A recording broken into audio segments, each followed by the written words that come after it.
Secara etimologis, moral adalah perilaku, adat istiadat, kebiasaan atau akhlak. Sedangkan menurut Kamus Besar Bahasa Indonesia, moral berarti akhlak atau budi pekerti. Sedangkan menurut Bambang Sudaroso, moral adalah ajaran tentang laku hidup yang baik menurut pandangan hidup atau agama. Sedangkan menurut Wijaya, moral adalah ajaran baik dan buruk tentang perbuatan atau kelakuan.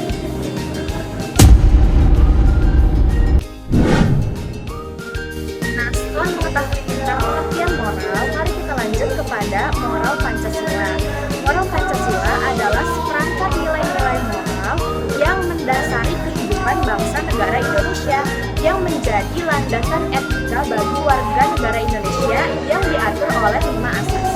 Itu adalah Tuhan yang Maha Esa, Tuhan yang Maha Esa, menekankan adanya keberadaan Tuhan sebagai sumber segala kehidupan. Yang kedua, kemanusiaan yang adil dan beradab. Nah, kemanusiaan yang beradab ini menekankan, menggarisbawahi perlunya menghormati martabat dan hak-hak secara adil dan beradab. Yang ketiga, persatuan Indonesia menekankan adanya pemersatu dan kesatuan bangsa.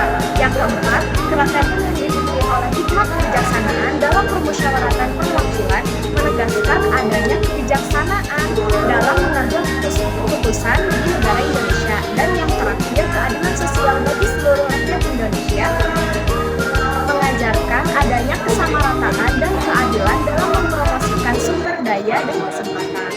Nah, setelah kita mengetahui tentang pengertian moral Pancasila secara keseluruhan, yaitu membentuk moralitas dan etika bermasyarakat bagi warga negara Indonesia dengan bertujuan untuk mensejahterakan dan mengharmoniskan warga negara Indonesia. Moral adalah suatu hal yang sangat penting, yang sangat melekat dalam diri manusia. Kita dapat memberikan nilai moral tersebut melalui tingkah laku manusia itu sendiri dalam kebiasaannya atau dalam kesehariannya. Jika seseorang selalu bersikap jujur, bersikap adil, kita dapat memberikan nilai pada moral tersebut bahwa orang tersebut memiliki moral yang baik. Menurut Kant, moralitas adalah hal keyakinan, sikap batin, dan bukan hal sekedar penyesuaian dengan aturan dari luar, entah itu dari negara, adat istiadat, ataupun agama. Jadi bahwa asal taat pada peraturan belum menjamin kualitas moral. Moral agama merujuk pada kumpulan nilai-nilai, etika atau prinsip-prinsip moral yang ditemukan dalam ajaran agama. Dalam konsep Pancasila yang merupakan dasar negara Indonesia, moral agama dapat memainkan peran penting dalam membentuk nilai-nilai yang mendukung hubungan antar individu, pembangunan masyarakat, diantaranya hubungan antar individu, kesetaraan dengan Pancasila, pembangunan berkelanjutan, respek terhadap keberagamaan, kemudian penyelesaian politik. Dengan demikian, moral agama ketika diartikulasikan dan diterapkan dengan bijak dapat berperan sebagai pilar pendukung hubungan antar individu yang positif dan memberikan kontribusi pada pembangunan berkelanjutan yang sesuai dengan nilai-nilai Pancasila.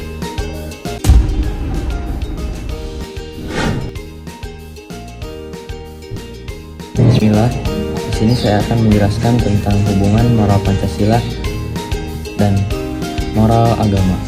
Secara sosiologi, bangsa Indonesia merupakan bangsa yang majemuk, yang terdiri dari berbagai suku bangsa yang beradat istiadat, bahasa, pandangan hidup, agama, dan kepercayaan yang berbeda.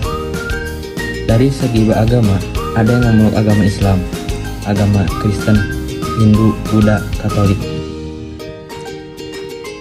Di samping itu, ada penganut kepercayaan terhadap Tuhan yang Maha Esa, masing-masing mempunyai nilai-nilai falsafah dan pandangan hidupnya sebagai umat beragama dan penganut kepercayaan terhadap Tuhan yang Maha Esa di samping Pancasila. Perbedaan nilai-nilai ini sudah tentu dapat memperkaya dan memperkuat kepribadian dan kebudayaan bangsa. Namun, di pihak lain, hal ini dapat merupakan titik rawan yang bisa menimbulkan separatisme, sukuisme, daerahisme, dan kepercayaan dan perpecahan bangsa.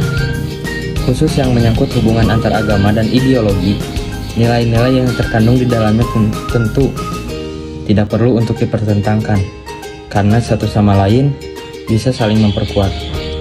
Moral ketuhanan yang Maha Esa dan moral Pancasila sama dengan moral agama, karena keduanya mempunyai nilai moral yang bersifat universal. Masing-masing mempunyai fungsi dan wilayah cakupan yang tidak perlu berbenturan. Agama mengatur sifat dan tingkah laku umatnya dalam kehidupan dunia dan akhirat. Sedangkan ideologi dalam hal ini Pancasila mengatur sikap dan tingkah laku setiap warga Indonesia dalam hidup bernegara dan bermasyarakat. Sesungguhnya tidak ada pertentangan antara agama dan Pancasila.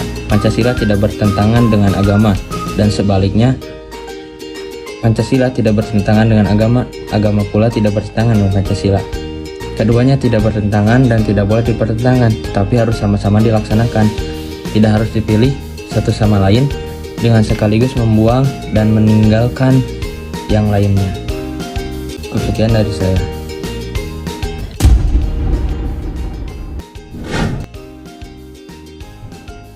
Hubungan Pancasila dengan moral agama. Secara sosiologi, bangsa Indonesia merupakan bangsa majemuk yang terdiri dari berbagai macam perbedaan. Dalam agama contohnya, bangsa Indonesia menganut berbagai macam keyakinan. Agama dan Pancasila sendiri memiliki keterkaitan satu sama lain. Dalam agama mengatur tingkah laku umatnya dalam kehidupan dunia dan akhirat. Sedangkan Pancasila mengatur setiap warga negara Indonesia dalam kehidupan bernegara dan bermasyarakat. Oleh karena itu, keduanya memiliki keterkaitan satu sama lain. Pancasila dan agama tidak dapat dipertentangkan dan tidak boleh dipertentangkan, tetapi harus sama-sama dilaksanakan karena keduanya saling berkesinambungan.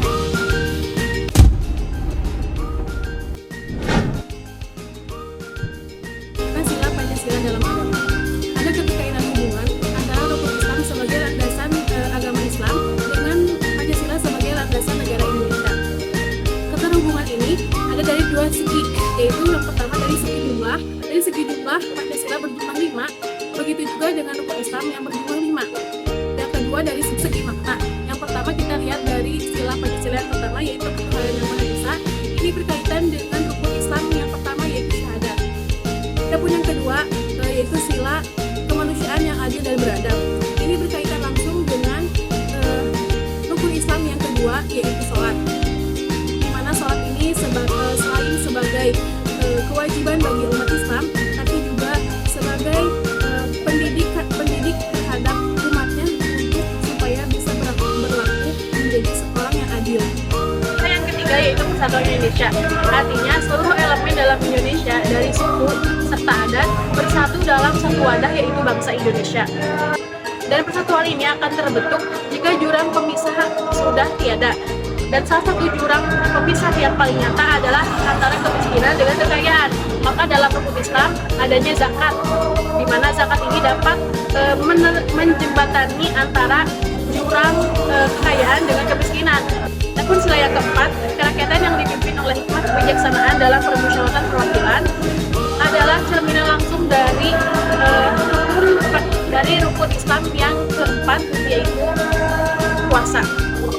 Karena dengan puasa akan punya sikap bijaksana dan kepemimpinan. Ciri orang yang bijaksana itu adalah dia mampu menahan serta mampu memahami serta mampu merasakan, yang mana semua ini adalah hikmah dari puasa. Maka keadilan sosial bagi seluruh rakyat Indonesia. Ini berkaitan dengan rukun Islam yang kelima, yaitu haji. Dalam Islam ada haji, di mana haji ini adalah kegiatan sosial terbesar di dunia. Dalam haji ini semua orang berkumpul dari berbagai suku, bangsa, negara, dan bahasa. Semuanya berkumpul di satu tempat menjadi satu. Dan dalam haji ini tidak membeda-bedakan antara ini siapa, tetapi semuanya sama. Peraturannya sama, hukumannya sama, semuanya sama, itu setara. Itu adalah salah satu bentuk dari keadilan Allah.